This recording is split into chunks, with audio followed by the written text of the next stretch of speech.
Leviticus, an eye for an eye, tooth for a tooth, I will repay.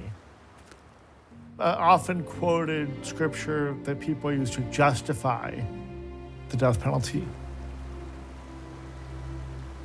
But we never ask ourselves, what is the damage that's being done to a person when they kill another human being? Jerry is a perfect example of that. Jerry executed 62 people total. Jerry Givens, a loving husband, father, devout Christian, and former executioner for the state of Virginia. And me, well, I've spent my life working to abolish the death penalty, but we became friends. You know, I met Jerry late in his life, after he came around to being a death penalty abolitionist. Surprise, there's a lot of unusual matches that happen in this work. Jerry was a very Christian guy. I'm a Jewish person. You know, you bond over things. We would seek out good barbecue.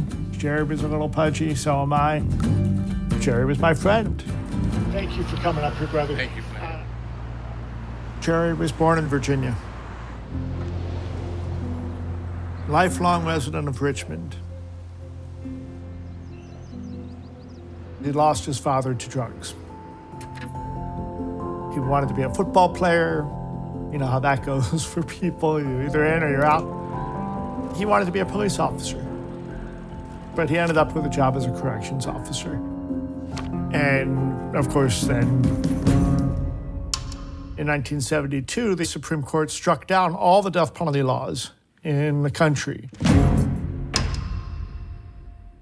Any state that wanted to have executions had to write a new death penalty law. Many did, including Virginia. When Virginia resumed executing people in the mid-1980s, Jerry was the person that was tapped for that job to head the execution team. You're it. In this era, Virginia was number 2, just behind Texas, as the most executing of all the states. That meant he was the man to push the button.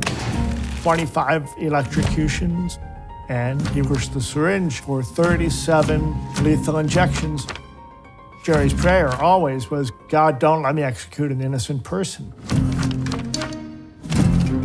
Turned out that there was an innocent person named Earl Washington, and they came within days of executing Earl Washington. That was especially troublesome for him. But it was not his job to sort those things out. Jerry executed 62 people total. That doesn't not do damage to you. He wanted to protect his family from what he was absorbing. They did not know what his job was at the prison until they read about it in news coverage when he was on trial for some legal trouble he got into for allegedly money laundering. He ended up going to prison himself, which ended up ending his career in corrections. When you're in prison, you get to spend a lot of time thinking.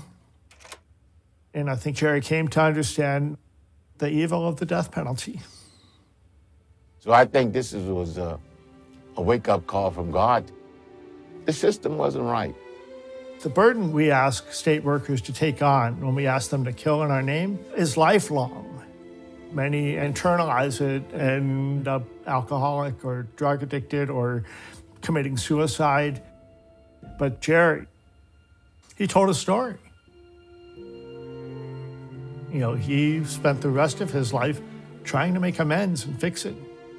I have to suffer through this. Not the state of Virginia, not the governor, not the people that gave this man the death penalty, but me, I had to suffer through this. When Jerry spoke, he was heard.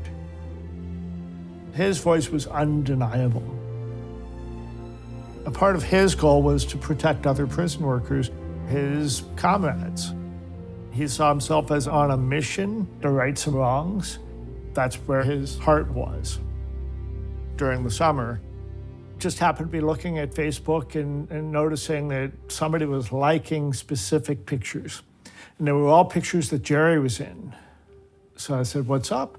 And I went to look at Jerry's Facebook page, and that's where that's how I found out that Jerry had died. When I finally got to have a conversation with Jerry's family, they asked me to become a voice to share his story. There are no coincidences. We were meant to do this work together to change the world, and we did change the world. We've abolished the death penalty in a number of states: New Jersey, New Mexico, Illinois, Connecticut, Maryland, New Hampshire, Colorado. The courts have thrown it out in Washington State, Delaware, and New York.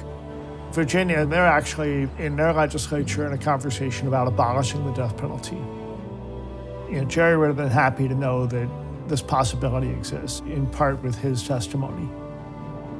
It doesn't matter that we were different religions or different races or different generations. What matters is that we came together about one thing: the preservation of life and the dignity of life. He recognized the damage that was done and did his best to fix it, make himself right with his God.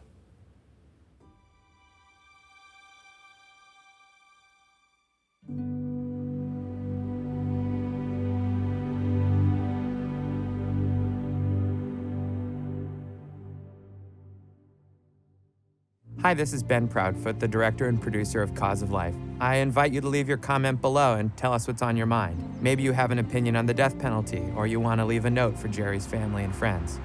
When we lose someone, it's not always our parent or our oldest friend. Sometimes we lose a work colleague or an impressive acquaintance who made an impact on our lives.